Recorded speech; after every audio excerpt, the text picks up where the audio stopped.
Hola a todos y bienvenidos a Tierras de Rol. Hoy por fin vengo a daros mi opinión de la quinta y última temporada de la serie de She-Ra, que yo estoy total y absolutamente encantado con ella.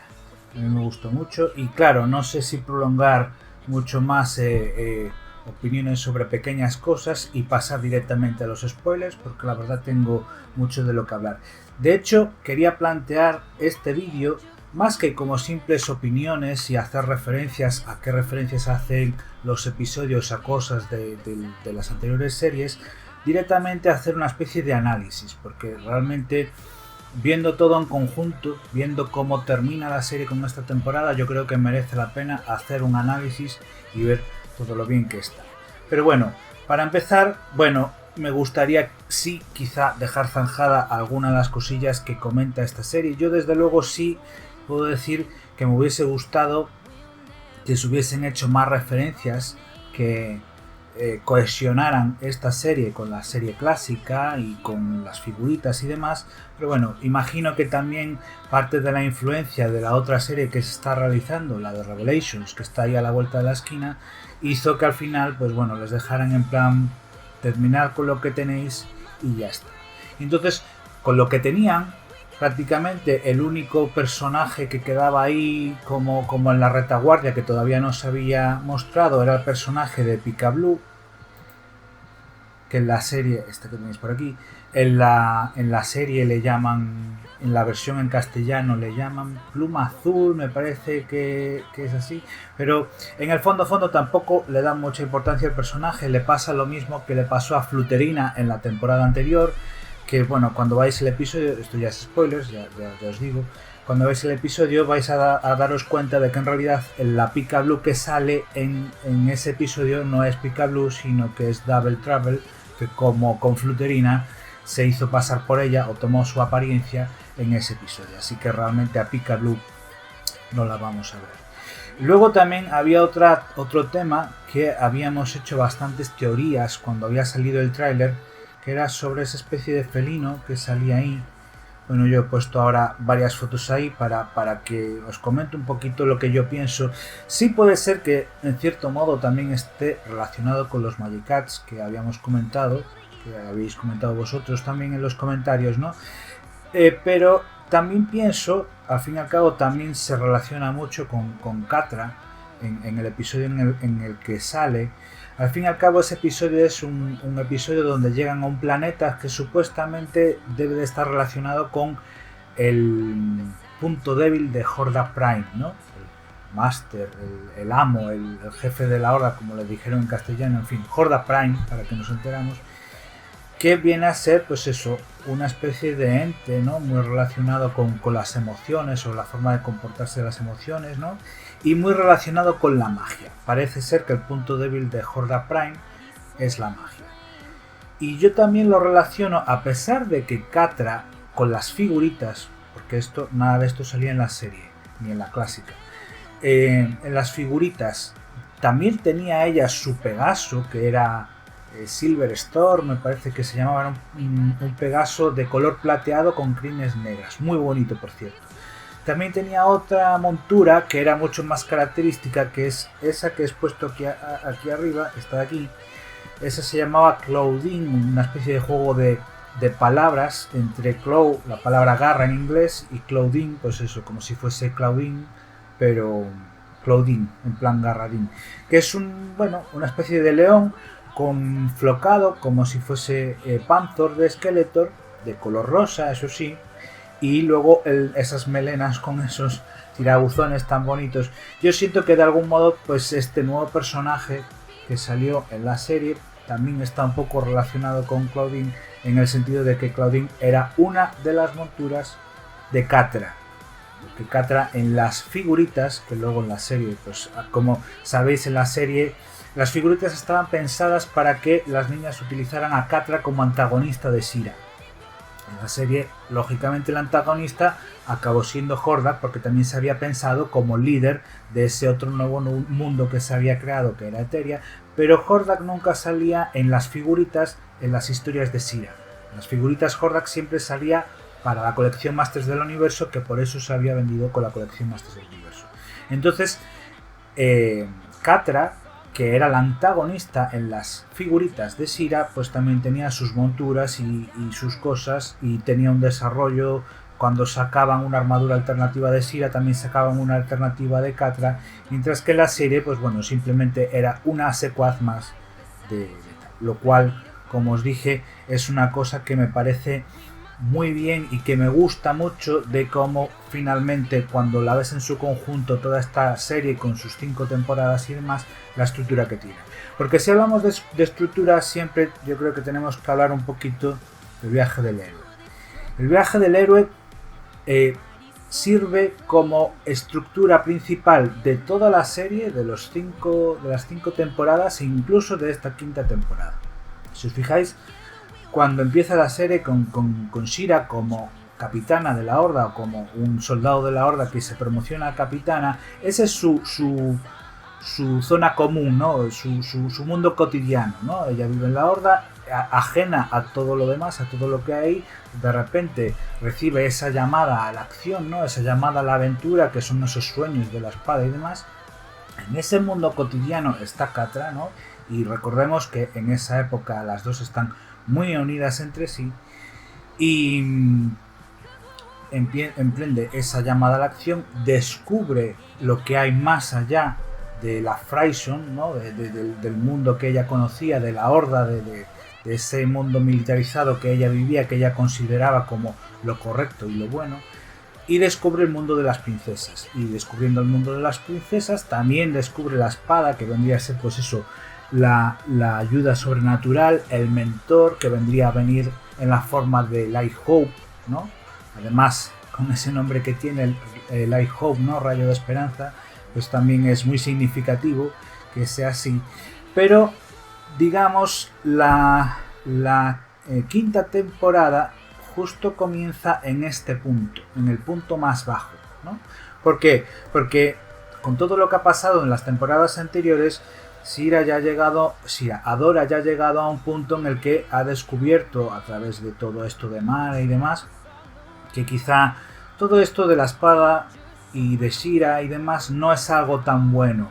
En cierto modo, ella identifica todo esto como algo que puede ser maligno o perverso, y vendríamos a encontrar ahí, en ese punto del abismo, la muerte, ¿no? En la forma en la que ella destruye la espada. Eso simboliza, por un lado, la muerte de Shira, porque ella de algún modo reniega a todo eso, ¿no? Reniega considerando lo que es algo maligno, y también la muerte de su ayudante, ¿no? De su Light Hope. Light Hope desaparece en el momento en el que destruye esa espada. Entonces, justo en ese punto es en el que comienza la 5ª temporada, que también a su vez genera nuevamente otro ciclo del viaje del héroe, porque el mundo cotidiano es este mundo que ya se ha desarrollado a lo largo de estas temporadas y que ha estado conociendo Shira, pero se plantea algo nuevo, porque también coincide con que este mundo sale de Despondos, ¿no? Y entra en contacto con ese otro mundo que ha sido dominado por Horda Prime, y efectivamente es donde comienza. Hay que decir que en este punto es muy significativo, digamos,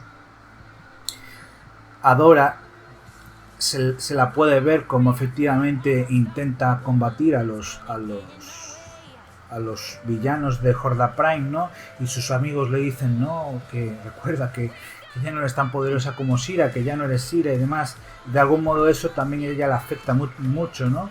Prácticamente entran en una depresión, se ve muy claramente la depresión en la que entra por todo ello, pero como también tiene que rescatar a su amiga, a Glimmer, ahí tiene otra llamada a la acción, ¿no? Nuevamente volvemos a ese ciclo, ¿no? Planteado de forma nueva, pero al fin y al cabo todo bien contenido en la estructura general de la historia total, ¿no? De lo que comenzaba desde el principio de la serie. Ahí hay una nueva llamada a la acción, pero recordemos, claro, ella sin el poder de Shira, ¿no? Digamos, pues ahora tiene que volver a emprender una nueva búsqueda, ¿no? Para volver a recuperar esos poderes y demás. De todos modos, esto que vemos aquí es lo que vendría a ser una estructura. La estructura es importante, por supuesto, pero solo la estructura no es lo que crea una buena historia. La buena historia se crea cuando tiene un buen subtexto. El subtexto pues es eso, esa, vamos a decir moraleja, porque no necesariamente es una moraleja que te la tiran a la cara o que te la explican directamente, sino algo que tú puedes sacar, una enseñanza que tú puedes sacar escuchando esa historia. Y la verdad que el subtexto visto todo en conjunto de esta historia, el subtexto está muy interesante. Yo quería plantearos una lectura que yo hago de todo esto. Lógicamente es mi opinión, yo creo que es correcta, pero bueno, por supuesto cada uno puede tener sus propias lecturas, sacar sus propias conclusiones, pero yo creo que hay algo bastante claro en esta serie en cuanto al subtexto, no en cuanto a la estructura del viaje del héroe, que es evidente que se puede ver, pero hay algo más, hay un subtexto ahí. El subtexto también lo vemos yo creo que tiene un carácter ligeramente freudiano, ¿no? Freud decía que la mente estaba compuesta por tres partes. Una era el super yo. En ese aspecto yo creo que efectivamente la figura de He-Man y She-Ra claramente identifican al super yo. Tiene más lecturas, por supuesto. He-Man y She-Ra también ostentan un gran poder, entonces el poder también es algo implícito y simbólico en ellos. Pero no es un poder a ciegas, porque ellos al fin y al cabo son los héroes, son los buenos. No sería lo mismo que el mismo poder que tiene She-Ra lo tuviese Hordak, por ejemplo, ¿no? Hordak con el mismo poder que She-Ra haría cosas mucho más terribles, ¿no? Entonces es un poder que implica también cierta cualidad moral. Por eso me refiero yo a ese aspecto del super yo, ¿no? Ese aspecto que menciona Freud de la mente humana, que es el super yo. Eso aplica para He-Man y para She-Ra en el sentido también de que su poder implica, por así decirlo, unas normas morales y sociales. El super yo, según Freud, es lo que la sociedad nos ha transmitido de la forma correcta que tenemos de comportarnos. Esto en un principio parecería que es algo bueno a priori, ¿no? Siempre va a ser algo bueno, ¿no? Las normas morales. Quiero también enfatizar esto porque, por ejemplo, en la serie clásica, tanto la de He-Man como la de She-Ra, al final de cada episodio siempre había pues esa moraleja de la que hablábamos, y al final del episodio incluso nos la explicaban. Nos decían, mira, en este episodio tal y cual, por eso hay que comportarse de esta manera, por eso hay que comportarse tal. Eso particularmente es el super yo, ¿no? Lo que la sociedad espera de nosotros, lo que la sociedad espera que nosotros nos comportamos de manera correcta. Pero como digo, eso particularmente no necesariamente tiene que ser bueno, una persona que solamente se comporta de acuerdo a las normas sociales. Porque la mente humana también tiene otras partes que, si no se satisfacen, al reprimirlas también pueden explotar, ¿no? Y desencadenar otras cosas. Hay otra parte de la mente humana que Freud la llamaba el ello, que vendría a ser como la parte más primitiva de nosotros mismos, ¿no? La parte más instintiva, la más emocional, ¿no? La que obedece a unos instintos más básicos. Por supuesto, hay un personaje en esta serie, en la saga de She-Ra, desde su comienzo, ¿no? Que siempre ha estado ahí. Y estoy hablando, por supuesto, de Catra. Por supuesto, ella siempre ha sido muy emocional, ella siempre se ha, por así decirlo, dejado llevar por sus instintos, siempre ha sido muy emocional. Básicamente es una mujer gato, o sea, no puede haber nada más instintivo que una mujer que es en parte mujer, en parte animal, ¿no? Ese instinto animal que tiene Catra es lo que la domina siempre, de hecho siempre la hemos visto. Al mismo tiempo, esto lo podríamos ver como la contraparte del super yo, ¿no? El ello vendría a ser de alguna manera como la contraparte del super yo, en el sentido de que si te dejas llevar tanto por tus instintos, por tu forma animal de comportarte, al fin y al cabo pues vas a acabar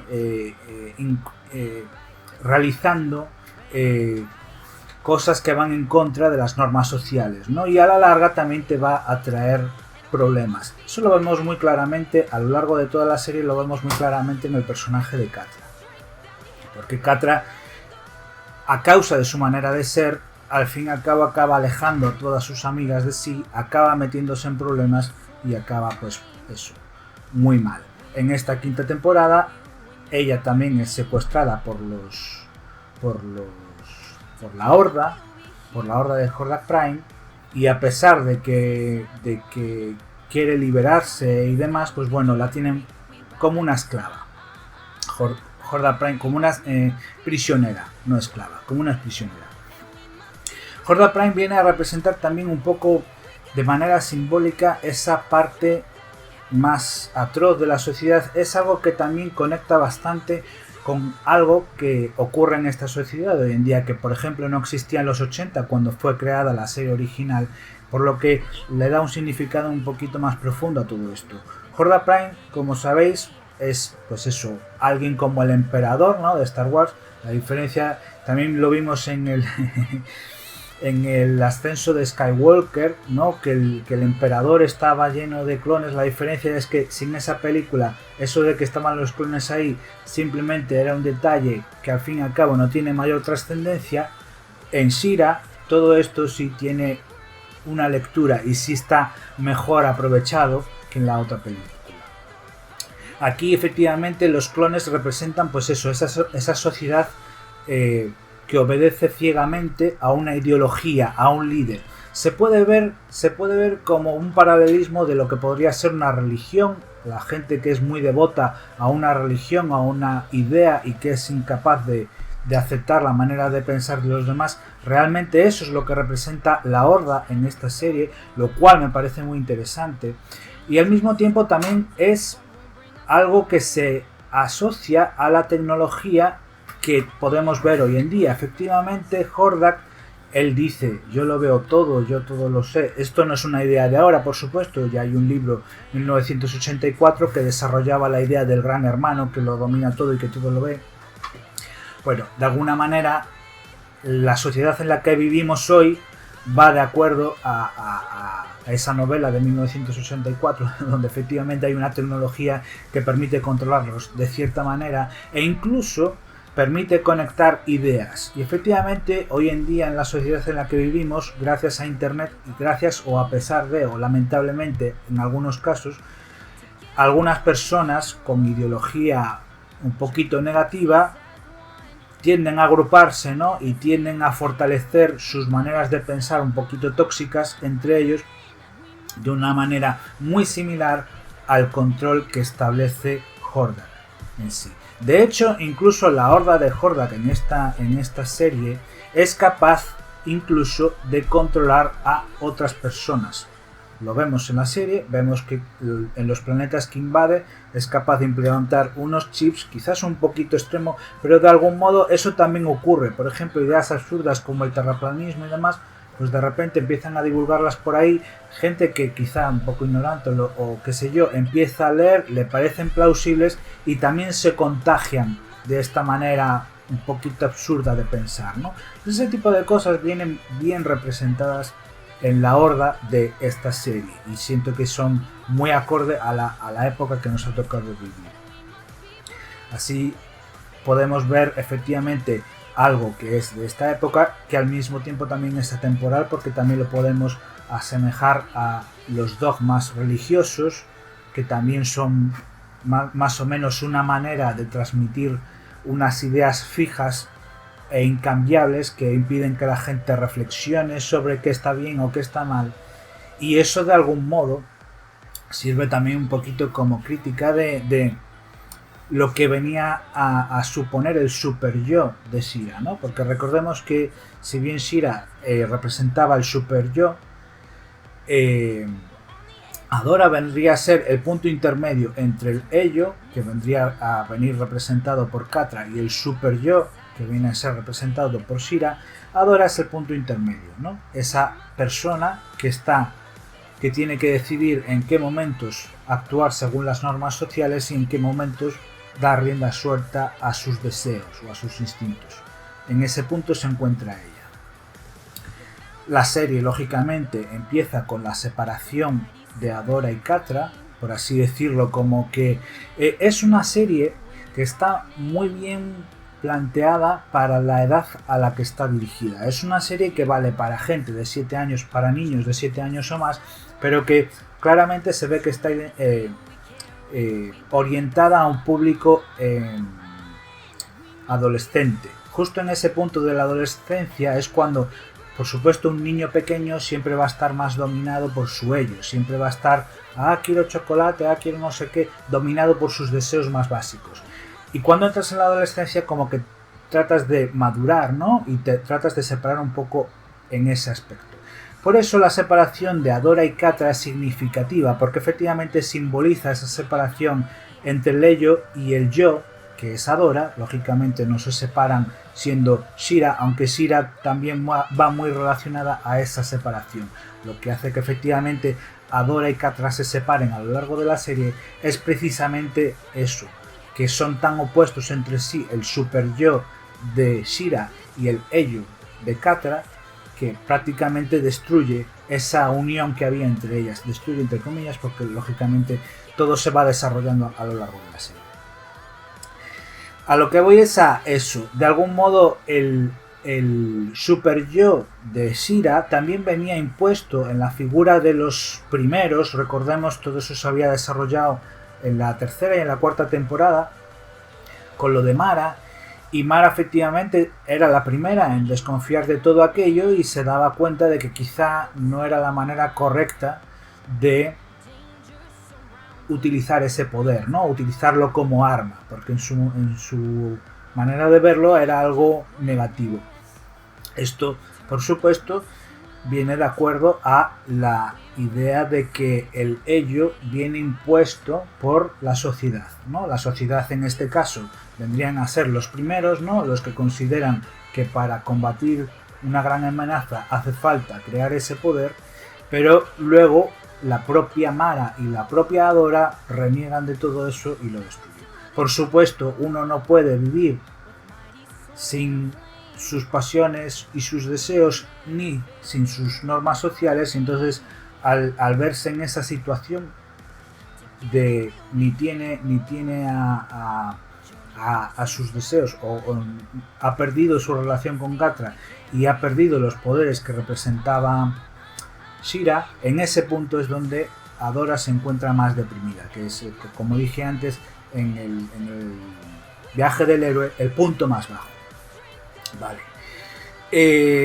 ¿Cómo evoluciona luego todo esto? Nuevamente se emprende una segunda búsqueda, que es para rescatar a Glimmer, y en medio de esta búsqueda se nos va planteando sutilmente la idea de que en el fondo Adora no necesita el poder de la espada, que fue la que destruyó, que fue la que consiguió de los primeros y demás, esa tecnología de los primeros, no necesita esa espada para acceder al poder de Shira, ¿no? De algún modo nos viene a sugerir que en el fondo esas normas sociales no vienen siempre impuestas por agentes externos, en este caso vendrían a ser la sociedad de los primeros y demás. De algún modo tú, como yo, puedes determinar qué es lo que es correcto y qué es lo que no, ¿no? Y en ese momento, precisamente en ese viaje que emprenden para rescatar a Glimmer y demás, va tomando forma esa idea de que en el fondo ella puede acceder a ese gran poder que es el super yo, que es Shira, sin necesidad de la espada. Esa es la simbología de todo esto. Pero eso es muy sutil, se sugiere en un episodio donde ella tiene el poder como de mover unas rocas y demás, y hasta ahí queda. No se hace implícito o claro de que ella vuelve a tener el poder de Shira hasta más adelante, cuando después de que consiguen rescatar a Glimmer y después de que consiguen rescatar a Glimmer les cuenta de que fue capaz de escapar gracias a Catra, que deciden rescatar a Catra. Es muy significativo que sea en ese punto, porque efectivamente, como decíamos, Catra representa esa parte esencial de nuestra mente, ¿no? Esa parte que nosotros identificamos Por eso el personaje de Catra funciona tan bien. Hay mucha gente que lo adora el personaje porque efectivamente lo identificamos con esa parte de nosotros mismos que todos tenemos, ¿no? Que es esa parte más emocional, más impulsiva, más pasional, ¿no? Más que obedece más a los instintos. Bueno, esa es Catra. Bueno, es muy importante o es muy significativo que el momento en el que Adora recupera el poder de Shira y se puede transformar en Shira sin necesidad de la espada es precisamente en el episodio en el que va a rescatar a Catra. Ahí tengo una imagen justo del instante en el que ella se transforma en Shira. Además, no es la misma Shira, si veis su diseño, no es la misma Shira que ha sido a lo largo de las anteriores temporadas. Es un rediseño por completo, tiene una coleta de caballo, su cuerpo es más estilizado. Ahora, todas esas quejas que la gente hacía al principio de que se veía más masculina y demás, yo creo que ahora nadie le puede reprochar nada de eso, se ve muy femenina, es, vaya, muy espectacular, la tiara muy bien definida, el cuerpo muy... Vaya, a mí me encanta, yo la veo espectacular, incluso luego más adelante hace la transformación y demás, a mí me parece maravilloso. No tanto en el sentido de que ay, porque ahora es más femenina y demás, sino porque incluso eso también simboliza algo. Es Shira, pero no es la misma Shira que antes. Ahora Adora ya está empezando a definir su propio super yo, por así decirlo, ¿no? Digamos, está asimilando lo que ella considera que es justo o lo que es correcto y lo está haciendo propio. De esa manera su Shira es diferente de la que fue en su momento, que era más impuesta por los primeros, y de esta manera ella está empezando a crear su propia manera de ver el mundo o su propia manera de contribuir a ese mundo de manera positiva con el personaje de Shira. Yo siento que es muy significativo en esa parte. Por supuesto, la serie no termina ahí. Lógicamente, recuperar el poder de Shira es parte del problema. Como os decía, en este punto la Horda puede controlar a la gente con el tema de los chips en la nuca, como le estaba pasando a Catra, y la cosa no termina ahí porque efectivamente van a tener que seguir continuando hasta que Catra sea capaz de vencer ese control, ¿no? Y efectivamente así lo hace. Y luego también nos permiten reflexionar un poquito acerca de Hordak y Hordak Prime. Porque recordemos que todo esto ocurrió por la obsesión que tenía Hordak por contactar con Hordak Prime. Finalmente todo eso, al fin y al cabo, lo único que le llevó no fue una recompensa, fue perder su identidad. Se convirtió en uno más de la Horda, fue asimilado por la Horda, entre comillas, ojo. Porque luego cuando llegan a la nave de Hordak, pues también Entrata hace de las suyas y intentan rescatar a un Hordak, pero se confunden de Hordak y es otro Hordak. Es gracioso porque es un personaje muy cómico, pero es significativo en el sentido de que si bien todos los Hordaks que hay en la Horda son clones entre sí, es evidente que este Hordak falso que le llaman, el Hordak falso tiene una personalidad totalmente diferente al Hordak que conocemos, o a Hordak Prime. Son todos diferentes entre sí. Entonces también es eso un poquito lo que resulta significativo de todo esto. Todos ellos van unidos por una idea, ¿no? La idea de que el universo debe de ser controlado por Hordak Prime, que él es como una especie de divinidad, una deidad y demás. Pero en el fondo, si tuviesen la oportunidad de separarse de todo eso, cada uno podría ser un individuo muy diferente de los demás.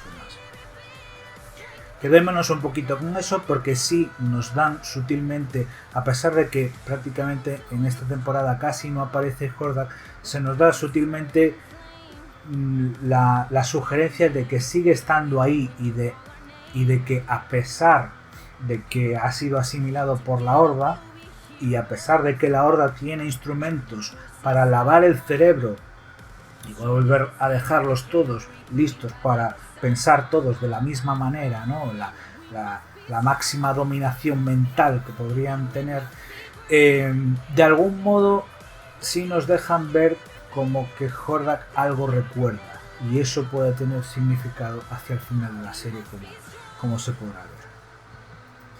Así que bueno, volviendo a todo esto, ya con Shira, entre comillas, con el poder restituido, toca hacerle frente a esta gran amenaza. Y por supuesto, la manera de vencerla es con lo que ya habían dicho los primeros al principio, ¿no? A pesar de que en la temporada anterior se renegaba de todo ello, al final la única manera de hacerle frente a la Horda es utilizando el corazón de Eternia.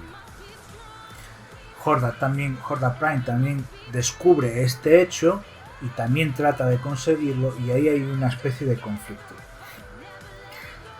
Castaspela y Shadow Weaver, tejedora de luz, ¿cómo es? Shadow Weaver, la tejesombras, que le dicen en castellano, bueno, también era un nombre que decían antiguamente en la serie en español.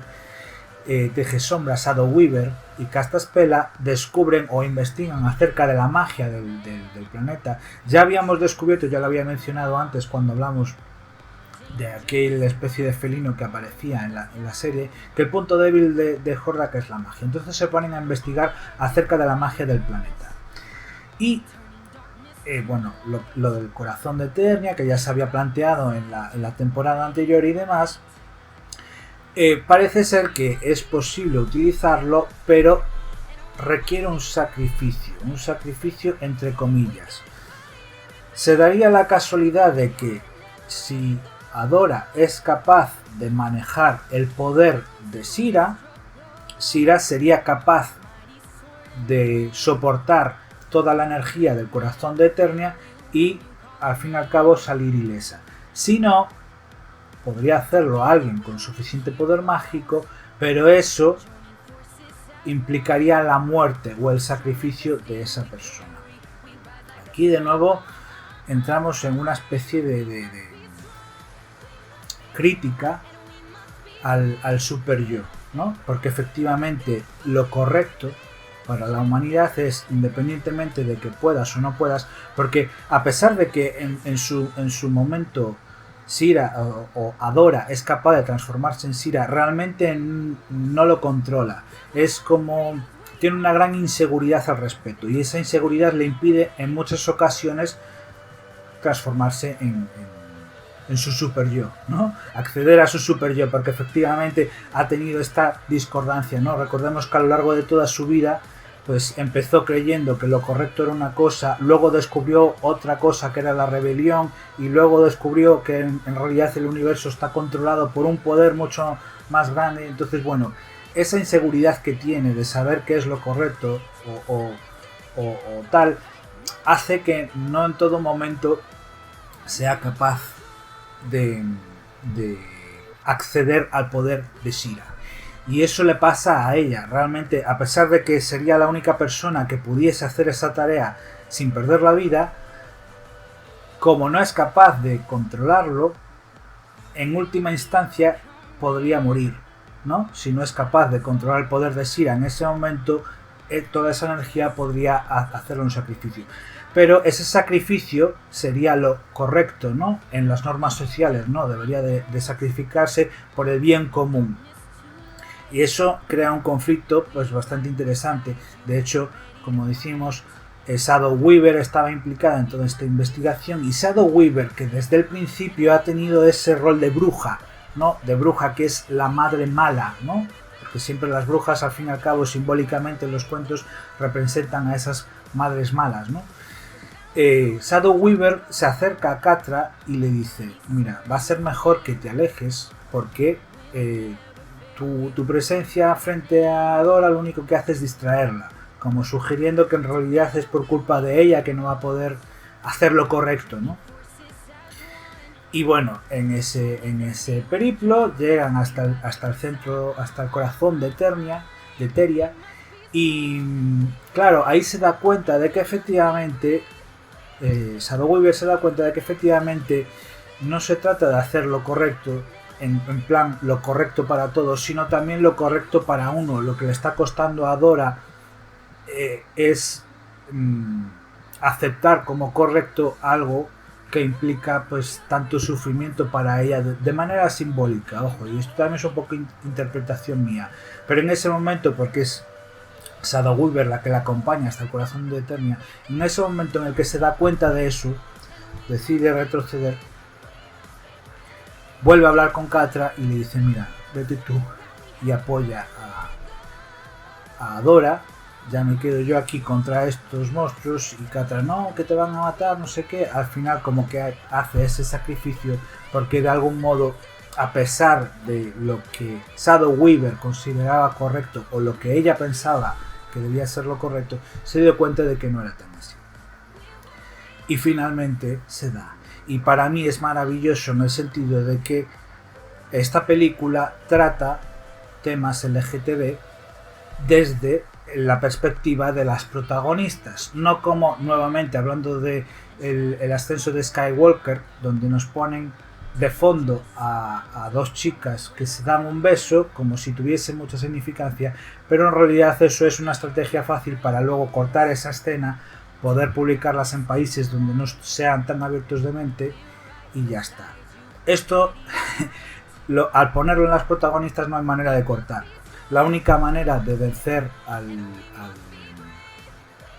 de soportar y volver a invocar el poder del super yo de Shira es conciliando todas las partes representadas en el subconsciente, representadas en nuestros personajes, conciliando a Adora con Catra y con Shira en uno solo, en esa bonita y preciosa historia de amor en la que Catra por fin le confiesa su amor a Adora.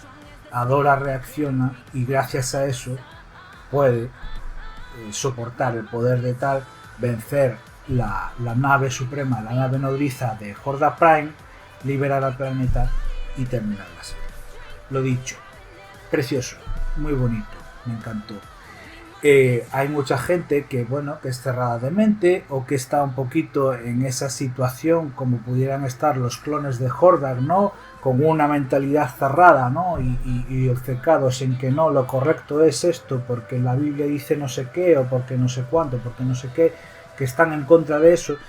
Bueno, sí, la única manera de que no os guste esta historia es de que al final se revele que las protagonistas son lesbianas o se aman entre ellas siendo las dos chicas, pues quizá vuestro problema es que sois homófobos. ¿Qué le vamos a hacer? Lo mismo que los que no le gustaba porque Bobo era negro, pues igual vuestro problema es que sois racistas y ya está.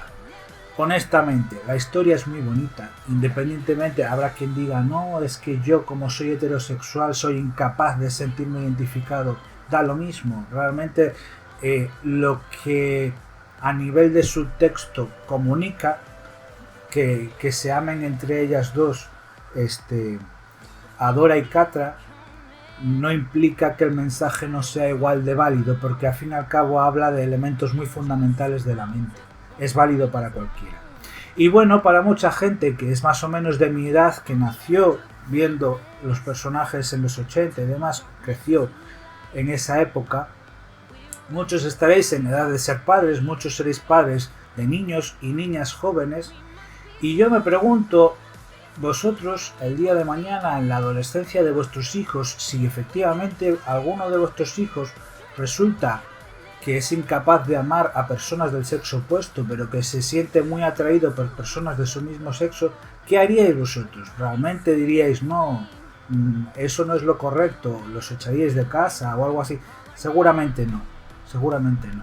Entonces, de algún modo, esta serie también nos habla a la gente que tiene mi edad y que puede enfrentar, puede que no, pero puede que sí, enfrentar algún día una situación de esas, abrir un poquito la mente, que al final lo correcto no es lo que dicta el imperio de Horda Prime.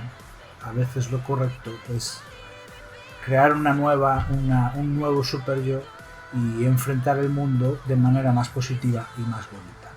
Honestamente siento que toda la serie, el mensaje que tiene es muy positivo, es muy bonito y a mí me encantó. Nuevamente digo, me hubiese gustado que se hubiesen integrado más partes como el resto para de alguna manera sentirla más canónica, ¿no? Para que la gente, algunos que no les gusta, no puedan decir, nah, esto no forma parte del canon y demás. Pero bueno, dentro de lo que cabe por sí misma y por sí sola, es una historia maravillosa, es una historia muy bonita. Espero que os haya gustado esta especie de pseudoanálisis que os he hecho. Y nada más. Si os ha gustado, pulgarcito arriba, compartirlo con vuestros amigos, que eso me ayudaría mucho. Suscribiros si no estáis suscritos al canal y nada más. Os dejo algo por aquí que os pueda interesar. Espera que quite esto. Algo por aquí que os pueda interesar. Y nos vemos en próximos vídeos. Chao, chao.